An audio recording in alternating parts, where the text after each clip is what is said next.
Hey everyone, it's John, and it is Dry Fire Monday, sponsored by the Mantis Firearms Performance System. We're going to talk about something today that I really do think we should all work on a little bit more, because I see it all the time in videos. Whether you have some lumens, some spicy treats, or something else, getting the things out of your hand to go get to the gun on your waist is something that we got to work on. So let's talk about how to do it. There are live fire training tools and dry fire training tools. Mantis X is the only one that does both. It will change the way you shoot for the better. It has helped me immensely.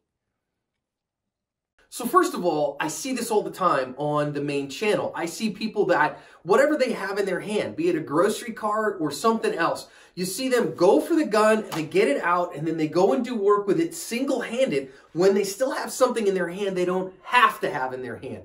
Don't believe me? Let me show you. Now, what are some of the things that we see people have in their hands? Well, I mean, if you're a cop, maybe a flashlight, potentially a pen, something like this. You know, you see cops have these things in their hands all the time. As a CCW holder, we might have the old spicy treat dispenser because things are escalating and we might bless the deserving with the hot sauce and have to go to guns. It might be something more mundane like our smartphone. Or heck, what if you're carrying your groceries home and all of a sudden you get, somebody tries to pull a knife on you or a gun on you in the parking lot of the stop and rob. Well, at any rate, no matter what it is in your hands, you got to practice getting it out of your hands and going for the gun. I was talking to the legendary lawman Chuck Haggard about this, and he's the reason that I actually started putting my pepper spray in my dominant side. You guys know I'm left-handed. And so I started putting my pepper spray in my dominant side for the reason that Chuck convinced me to. And here was why he said this, and I think it makes a lot of sense. That when we have something in our support hand, we'll go pick our shirt here, but then this stays. And I see this a lot where people will try to get a second hand on the gun with what's in their support hand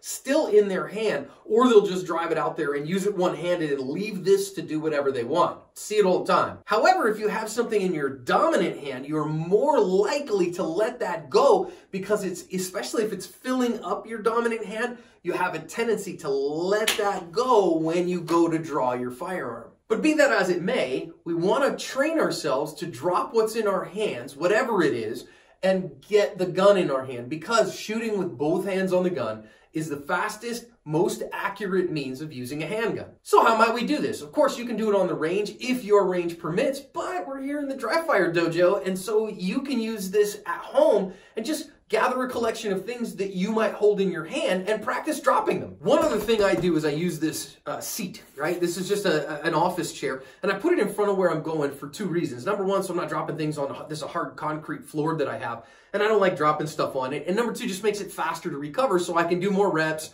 with fewer, bendovers and all that time. So I start with an old flashlight. Now, I mean, I carry as my everyday light this Surefire EDC L2T.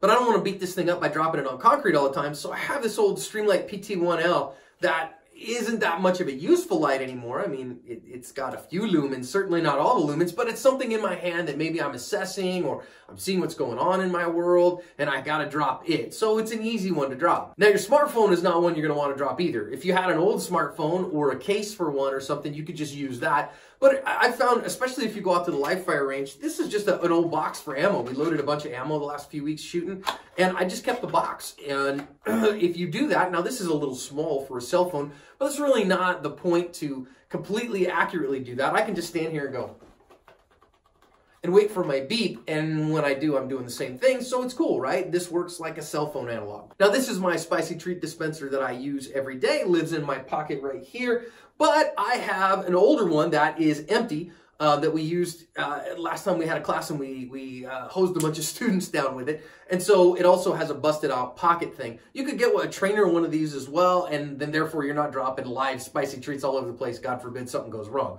But having whatever OC spray you carry around, good idea. Finally, I took a bag from the grocery store. Just so happened the first one that popped up was a Sprouts one, and I put some coffee beans in it because it's hard and they won't break. And if it does, it's not a big deal because it won't spoil or anything like that. We'll grind them later and make coffee out of them.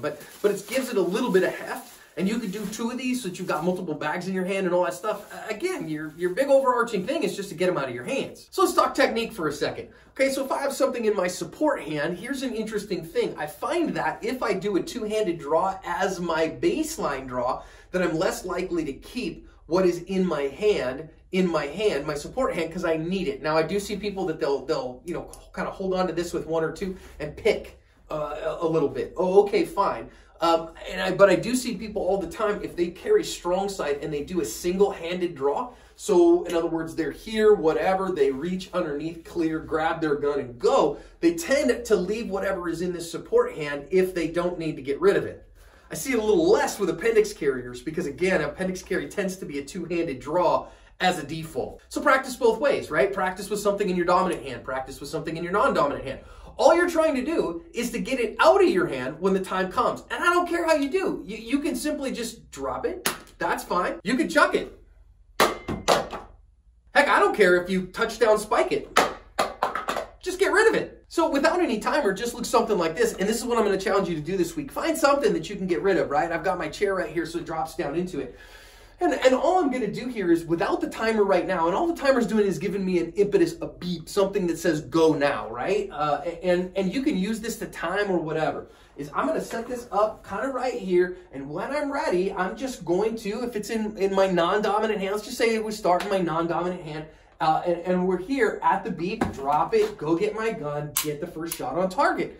Great, do that, reset, safely holster. Maybe I'm using this flashy light and I'm looking around, and all I've got to do here is I get whatever signal it is that's go time. I got this hand up, this down, get rid of that, get the gun out, get a shot where I want it to go.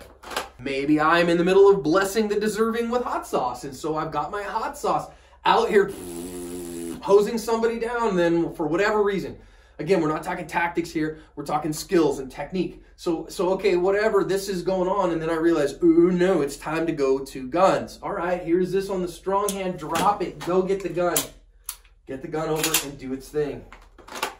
Maybe support side here. I'm gonna back up just a little bit because I'm probably not gonna hold this. This draw right here is not gonna happen with this stuff. Right? So I'm walking here, whatever. Oh, I see, oh, that guy over there needs to be shot. Drop this out of my hand, get the gun up and go. So let's just work on some stuff. I've been working here today, and let's just say right now I'm working a 1.2 draw to first shot. That's a little bit longer than my normal, but let's just kind of see what that looks like right now. So again, I don't have anything in my hands. I'm just gonna work from a low ready. I kind of caught my stuff up there, still got my shot. Try that again. That was my first draw of the day. I didn't do any practices. That was the first one. Let's see that again.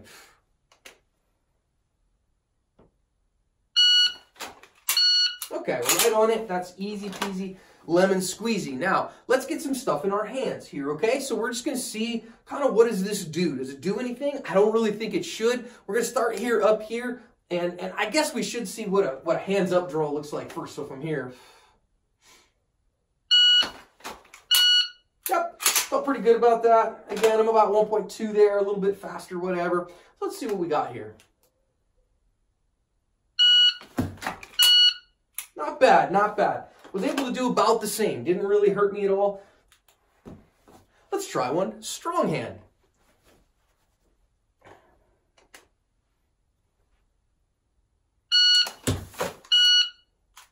Okay, I was right there. I didn't reset my trigger.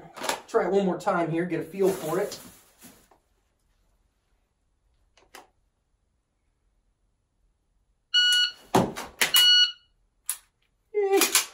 Right on that, right in that same time period. Smartphone, both hands.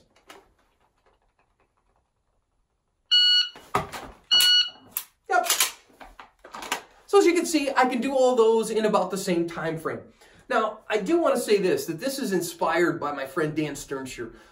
He runs a blog, God, Gals, Guns, and Grub, and great dude, NRATC out of Ohio, and he's talking about this with me, about getting stuff out of your hands. And we've seen it enough times on the channel in real life defensive encounters that I think it's worth really doing. So I would encourage you, work on some of this, right? Get some stuff out of your hands and work on getting the things out of your hands quickly so that you can go to work both strong hand and support hand. Let's try this one. This is probably my hardest one because it's the support hand that I use to draw. Let's see how we do. We'll do that draw.